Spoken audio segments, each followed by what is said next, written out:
Images play a big role in not only the visualization of your website, but also the SEO of your website. So let's talk about how to perfectly optimize your images today.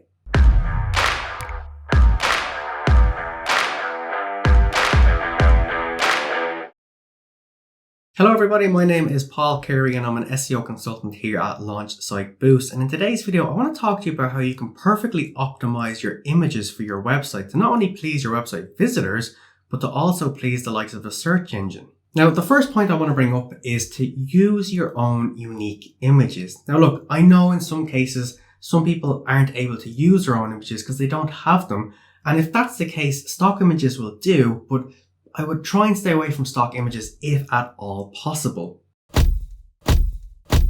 A few years ago, we were actually working with a chiropractor. Now, this particular chiropractor, they had hired a photographer to come in and take pictures whilst they were working in their practice. Now, the photographer was actually there for, I'd say, half of the working day because the pictures that came out were not just of the same single person time and time again. It was actually of several different people having slightly different adjustments done to them, which made a lot of sense. Now, not only does that mean that then that chiropractor has images of the exact service that somebody is looking for, may it be back pain on one particular page or neck pain on another particular page, but they have actual images of someone having that particular treatment done, but it's also by that particular chiropractor. So that means that if someone actually sees the website and then chooses to avail of the particular chiropractor services, well, that means when they go in for their treatment, they're met with a friendly, recognizable face.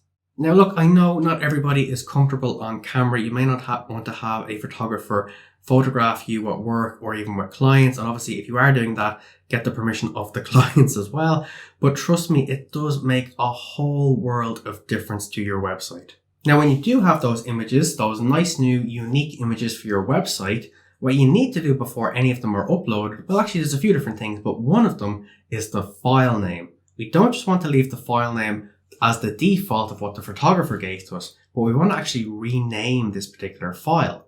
So if in that case, the picture was someone who was actually getting a neck treatment from this particular chiropractor, well, that file name might be actually neck chiropractic services, something along those sort of lines, or the particular primary keyword that you're trying to target. Now, there's no point in actually naming the file or renaming the file, should I say, as soon as it's given to you by the photographer, because what you'll need to do first is actually compress that image. Now, image compression basically just means that the actual size of the image won't be huge and it'll actually be compressed down, but keeps the quality so that it loads much faster on a website, especially if somebody's searching on a mobile device. Now, look, there's lots of different tools that you can use for this.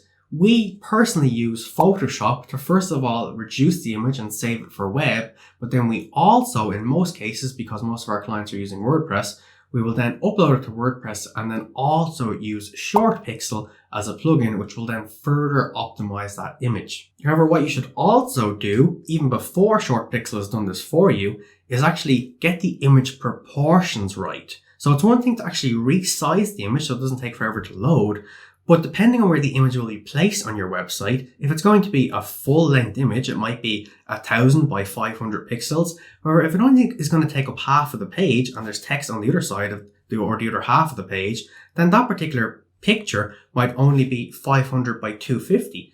If that's going to be the case, what you should do is save that image as 500 by 250, save it for web in the likes of Photoshop, then upload it to your website. Because not only will this have a compressed size, but it's also got the right proportions.